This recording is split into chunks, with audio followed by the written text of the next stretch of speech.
1300, 1700, 1300, 1700. Well, this is the range in which HDFC Bank is trading in last 3 years. It is not able to move above 1700 and not going down below 1300 also. So what is this? This is nothing but the stagnation or consolidation period of HDFC Bank in last 3 years. Now most of the investors are asking question, what should we do from here? Shall we go and invest in this HDFC Bank seeing the last quarterly result, or shall we avoid this bank? And today I am going to talk in detail about HDFC Bank, one of the biggest compounder in last 20 years. It has actually changed the history of banking industry now. One of the biggest success story and the best performing bank in India, that is nothing but HDFC Bank. So let us talk in detail. So hello, welcome everyone guys. My name is Tapan Doshi and I welcome you to my YouTube channel. Do click the below link and do subscribe to our channel because lot of informative videos you are getting in this channel. Okay, so let us start with HDFC Bank analysis. You know, HDFC and HDFC Bank merged entity is already listed in stock exchange. Now it's a big giant, and that is why now everyone is not too much sure what will happen to this bank, because it is become so big, it will take baby steps to grow from here, and that is what we have to see from here with such a big balance sheet, whether the HDFC Bank is going to grow or not. So let us understand about the merged entity currently. So talking about merged entity, if you see basically the pan-India presence is almost, you can say here the total branches are almost 23,738 all pan-India branches. Out of this 2600 is in metro, 2500 in urban, semi-urban 5700, and rural area is almost 12,000. And this is what is the strength of the bank. No, they have pan-India presence across each and every city and small region also they have their presence. So overall, if you talk about, there is almost 23,700 banking outlet, branches are 7,800, and overall business correspondence is 15,900. So they have a strong basically presence in India, which is actually adding why this bank is performing a lot, because they are have a coverage across India. Also, if you talk about business profile, so talking about business profile, this merged entity, if you talk about June 22, the advances was around 19.85 trillion rupees. Then it gone up to 22.3 trillion dollar, not rupees, sorry, by March 2033, and by June 2023 it was 22.45 trillion dollar. Now, if you talk about deposit also, it has gone up from 17.76 to 20.63 trillion dollars. So that is a good raise, around 13% raise in advances and 16% raise in deposit. So it's a reasonable raise in the both deposit and advances. So that's a good sign. Again, talking about retail loan pre-merger and post-merger. So if you talk about pre-merger, the main, if you talk here, there is a commercial and rural banking, which is almost 38%. Corporate and other wholesale was 24%. And personal loan is 10%. Other retail loan was 4%. Now what has happened, home loan, which was earlier 6%. Now after the merge entity, home loan has become 27%. Correct, because you know that HDFC is merged with HDFC Bank. Now commercial banking has gone down to from 38% to 27%. Correct, and corporate and wholesale is around 23%. Personal loan is around 7%. So this is where the home loan share is increasing. So this, in a way, this will help to increase the margin. But as I told you, because the balance sheet is big, no, you have to be careful whether they are able to sustain the same ROA or not for future. But overall, home loan increasing to 27%, that's a good sign. Now we have to see whether they are able to have that type of same with the margin which they used to have earlier. Now let us talk about loan book growth. So talking about loan book growth, if you see here, this is a quarterly. So quarterly there is a good jump of 58% in Q2 financial 24. However, if you talk about, which was quite less earlier, it was 16, 17, 20%, but yes, this quarter there is a good jump. However, if you talk about year-on-year increase, then it is around 13% jump. That is also decent enough if you talk about a giant like HDFC Bank. Also deposit growth. So talking about deposit growth, you can see the quarter to quarter, you can see it is a 30% jump in the Q4. Earlier it was 19, 21%. However, on year growth, you can see here there is an 18% jump. So that's a good sign. 18% is a very good jump on deposit rate also. So compared to their balance sheet and all that, good jump in their deposit. Again, CASA ratio is little bit moderated. So that thing you have to keep in mind, because see, if you see the CASA ratio was almost 38. Okay, and now it was earlier 43, 44. That's a worry sign. CASA is nothing but, current account, saving account. So that ratio is a little bit on a downward trend because after the merge entity, but then also it is manageable.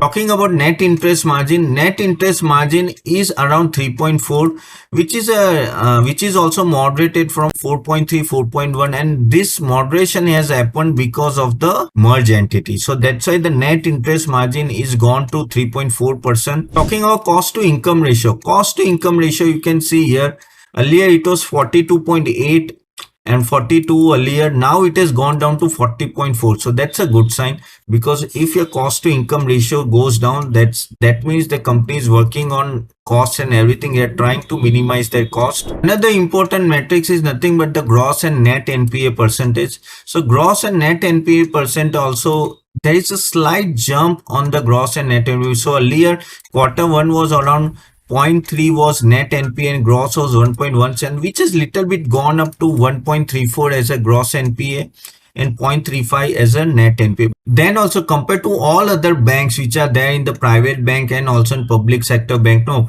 this ratio holds very good, and this shows the way the HDFC Bank is able to control their net NPA and gross NPA. It's a commendable job. Now let us understand price to book ratio. So price to book ratio, if you talk here, 1 year forward price to book ratio. Now if you see, this is blue line is a price to book, which has fallen. Earlier, if you talk about 17, it was as high as around 3.8, 3.9 something, which has gone down slowly and gradually. Of course, during the COVID crisis, it has fallen around 2.3, but now it is around 2.5. And why there is a big fall? Because HDFC has not grown the way it used to grow earlier, and that is why the premium is getting less and less. And again, the last 3 years, the way it is not able to perform, that's why the price to book value has come down a lot. Talking about 1 year forward P ratio. So P ratio also, if you can see, earlier the P ratio reached to almost 26. Now it is moderated to almost 16.8. Now that is a good moderation, and compared to average P ratio also, it is on a lower side. But the reason was simple, as I told you earlier also, that HDFC in last 3 years is not able to perform. One of the main reason was also the credit card. There was a ban on credit card, and the growth engine was actually a little bit slower on HDFC, but that's why it was not able to perform, and that is why the valuation has gone down much more lower. So it is reached at a level where it is becoming more and more attractive. But yes, over the time, if you see, it is not able to, in last 3 years, it is not able to perform the structure the way it has performed in the past. Now let us talk about PAT, profit after tax year-on-year growth. So talking about profit after tax, you can see here the PAT has almost in rupees billion was around 10.1 billion financial 22, and the year-on-year growth was almost 158%. However, it is moderate to now 19.6, and the year-on-year growth is almost 94%. Then also there is a good jump on PAT, and compared to the size of the company, and the way it is operating, I think this is a good profitability. Also, you have to keep in mind this, guys, that as I told you, that HDFC Bank was there in a range between 1300 to 1700. During this period, Sensex and Nifty has gone up almost 60%, but overall, if you see, HDFC Bank has not gone up so much, and that shows the underperformance of HDFC Bank compared to Nifty stocks also. Now talking about PCR percentage. PCR percentage is nothing but, you can see it is around 74%. So it is there in the same range. Earlier it was 75, 73, 74%. Now this is a provisional basically amount they are keeping for any type of bad debt. So it is 70%, which is good. Talking about employee count, of course, after the merge entity, they've increased the employment count, and you can see employees are slowly and gradually going up only. So yes, employee is also one of the big costs of HDFC Bank. Again, yields on advances, you can see here it is slowly and gradually going up. So that's a good sign. If you talk about yields and advances, almost 11.4% in Q2 financial year 24. So now what is the strategy in action? So talking about strategy in action, if you see here, HDFC Bank over the time is number one in credit cards, 28.6% is in market share, number one in commercial cards, number two in debit cards, 17% of market share of HDFC Bank. Number one in offline card acceptance, 46%. Number one in online card acceptance, 47% their share. Again, UPI 12% market share and EPI 25% market share. Again, overall, if you talk about customer finance, number two in overall customer finance. Again, CCEMI 44% share, DCEMI online market share, CD around 10%. You know that the way they are giving lot of schemes related to EMI, that is working very well for the HDFC Bank. You can see lot many number one position of HDFC Bank over the time.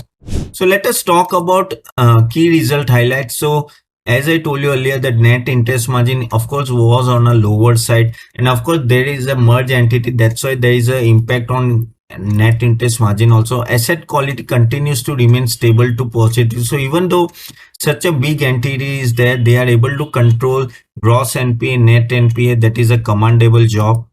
Again, loan growth is decent from here. Also in future, also the way they are going to take leverage of merge entity, that is HDFC Bank and HDFC, they can get lot of benefit out of that cross products and everything. So yes, loan growth is going to be there. Deposit mobilization remain the key monitorable, because more and more deposit they have to accept if they really want to grow this big giant over the time. So that is what deposit mobilization, how they are able to do, we have to keep in mind. Again, return ratio guidance, confident to sustain on 1.9 to 2.1%. 1.9, 2.1%, guys, is one of the highest in the industry level. This is like a gold. Okay, it's not easy to get at 1.9, 2.1% ROA, and what the management is saying that they will able to attain this ROA over the time. So that's a very positive sign to keep in mind. Again, the more outlook is positive, which support asset quality, in turn low credit costs, at least in the near term. As and when Indian economy goes up, and because again, you know, HDFC Bank is a big giant, and I think in it will play a big role to bring this Indian economy up. So yes, as and when macro picture becomes more positive, that is a good sign for HDFC Bank. So now, why HDFC Bank? So this merge entity loan book almost grew by 13%. It deposit around 18.3. Pro forma merge entity and all that. Again, CD ratio merge and stood at 1.7.3% in Q2 financial 24. That's a very good sign. Even the merge entity is there, they are able to focus here. Also, core fee income also grew around 19.5%, with a healthy loan growth and improvement in retail growth. So that's a good thing. Again, total other income grew by 41% year on year. Share of retail in loan increased to 51.4%. Now, more the share of retail loan, better is for the company. So that's a good sign that their retail loan share is increasing here. ROE and ROE stood around 16.2%. That is ROE and ROE around 2%, which is a very good. And going from here, I think they'll able to maintain that, and they are going to grow on that. ROA and price to book value are the two main ratios you have to keep in mind when you are analyzing any bank, because these are the two main ratio. ROA around 1.92 is very good. Even price to book value, I know they literally it has gone down to 2.5 per times, which is quite commendable, because for an investor, if you really want to invest in a company, the lesser the price to book value, that is good for you. Now talking about peers comparison. What are the main ratio? As I told you, you have to keep in mind ROA, ROE and current CNP divided by book value. So ROA is around 1.98, which is very good compared to other banks. Yes, as Kotak Bank is having more, but overall it is a very good ROA 1.98. Again, ROE is 17.11, which is also good sign, because they are deriving higher ROE, and current CMP book value around 2.5, 2.9 overall, which is commendable, because at this level, at this juncture, the such a big bank, such a good quality asset maintenance and all that, the way they are operating their business and everything, you are getting available at 2.9. So it's a good thing. So overall, if you talk about HDFC Bank over the years, such a premium valuation HDFC Bank was deriving over the years, but now because of the current slump in last 3 years, it is not able to perform. It has underperformed the market. As I told you, Nifty has performed almost 60% in this last 3 years, sorry, and HDFC Bank is already there in the range only. So my suggestion is that yes, that growth prospects, the way it was there earlier, it used to grow by 20-25%.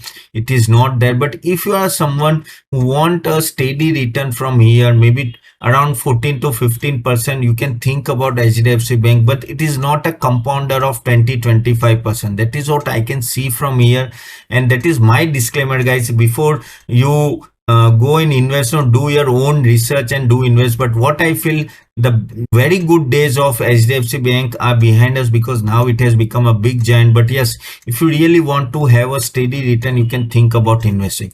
So hope you like this video, guys, and just type in the comment box whether you have HDFC Bank in your kitty or not, whether it is there in your Demat account, and at what price you have bought it. And do write down any other stocks if you want to. And I always check your comments, and I always ensure that if possible, I'll cover that stock also. So before going, just subscribe this channel and do like this video, and I'll see you soon in the next video. Bye bye.